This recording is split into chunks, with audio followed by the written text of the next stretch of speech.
kon ñu ngi nii chez le président Ousmane Sonko mu ngi nii génn ci pour le lancement du concert de casserole kon président vous avez la parole.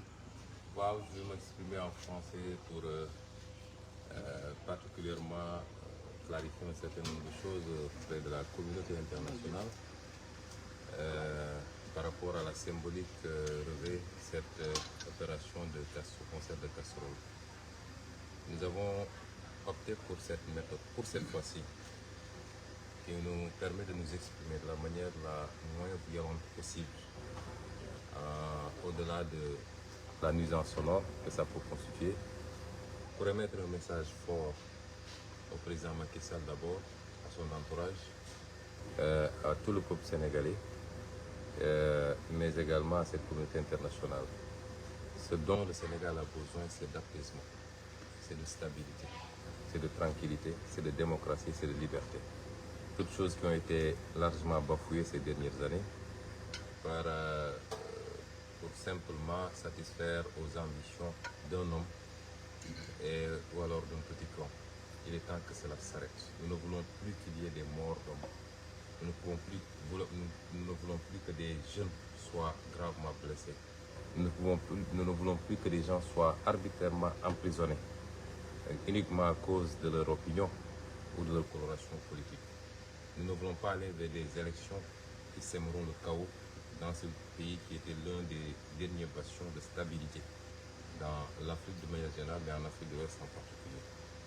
Et c'est pourquoi, malgré l'illégalité qui frappe l'interdiction qui nous a été faite d'organiser aujourd'hui, ce jour-là, notre cérémonie d'investiture de notre candidat pour la prochaine élection, malgré la mesure arbitraire de barricade de notre domicile, vous voyez là-bas encore le stationnement des forces de défense et de sécurité, et les autres sont de l'autre côté, qui dure depuis 1 mois et demi, sans aucune décision judiciaire ni administrative, malgré la persécution au quotidien dont nous souffrons.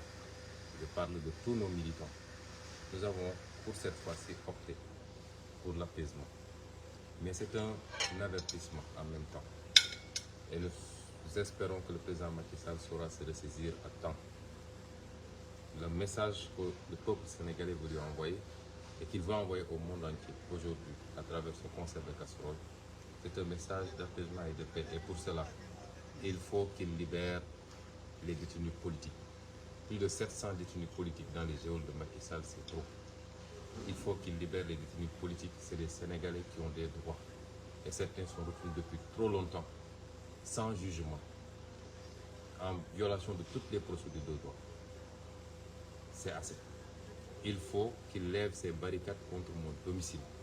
Je suis un leader politique et je crois que je crois mériter d'une certaine adhésion des populations sénégalaises pour justifier qu'on évite certaines choses, parce que la réaction populaire peut toujours déboucher sur l'irréparable, comme ça c'est déjà fait en 2021 et 2023.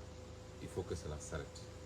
Il faut qu'il arrête le complot politico-judiciaire pour empêcher une seule candidature, c'est-à-dire la mienne.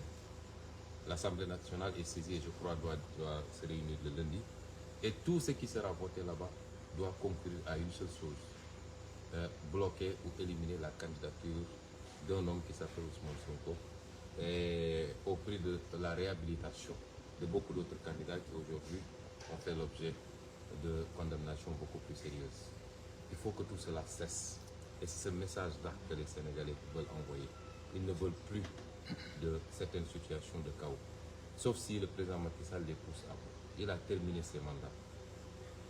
Il n'a qu'à aller tranquillement vaquer à ses occupations. Personne ne lui souhaite du mal dans ce pays, mais il faut qu'il arrête de faire du mal aux Sénégalais de manière générale et à son opposition en particulier. Il a fini son mandat, c'est pas à lui de choisir le prochain président du Sénégal.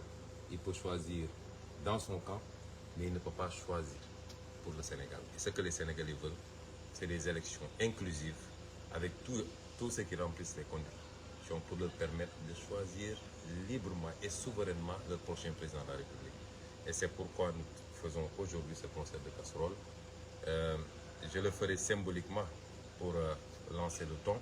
Vous voyez que dans mon quartier, c'est presque impossible de l'organiser avec ces barricades qui ne me font pas du mal à moi seul, mais qui en font à mes voisins également qui souffrent à côté de moi. Je me présente mes plus plates excuses par rapport à cette situation qui dure depuis longtemps. Kon mbokk yi ñu ngi lancé officiellement concert de casserole bi na ko ñëpp topp ku bëgg jàmm ci réew mi rek na ko def parce que su amee doole dina doon message boo xam ne àdduna yëpp dina ko dégg waaye moom mi nga xam ne mooy ndeyu mbill bi te teg fitna ci réew mi dina ko dégg te xam ni sénégalais yi ànduñoo ak moom ci fa mu bëgg a jëmale réew mi suñu bëggee moytu ëllëg ñu ne xeex amatina ci réew mi bay bakkan rot ci bay nit gaañu ci yu mel nii na ci ñëpp farlu kon ñi ngi invité ñëpp ñu génn def concert de casserole ba riir bi ñu dégg ko fépp kon symboliquement maa ngi lancé mbir mi du caaxaan du po waaye communication la boo xam ne message lañ ci bëgg a génne moo tax ngeen gis ni ma sol lu xonk ci kaw ba si suuf ngeen ko defee ci journée bi yëpp lancé officiellement concert de casserole bi maag ñi nga xam ne tey waa sécurité bi protocole ñi nga xam ne tey ñoom ñoo jot a ñëw expliqué sama kër aywa.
Ousmane Sonko avec ses voisins ñoo génn kon bu ngeen ko gisee xale yi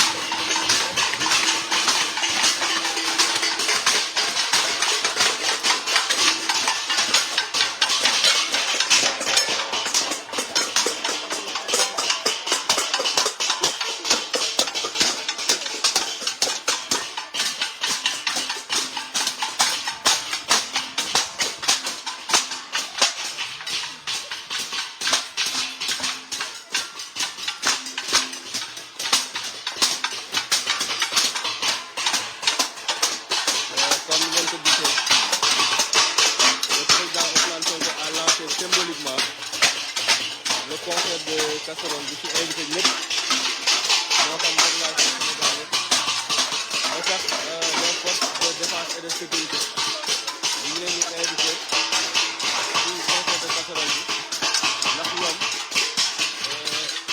ñoo la gën a bëgg jàpp.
fësal ko moo xam Jakarta nga yor nga def say klaxon moo xam oto nga yor moo xam say bool nga yor nga tëgg wane ne jàmm nga bëgg ci Sénégal waaye d'accord ci li nga xamante ne moom la le président Macky Sall bëgg doxalee kon lii la woon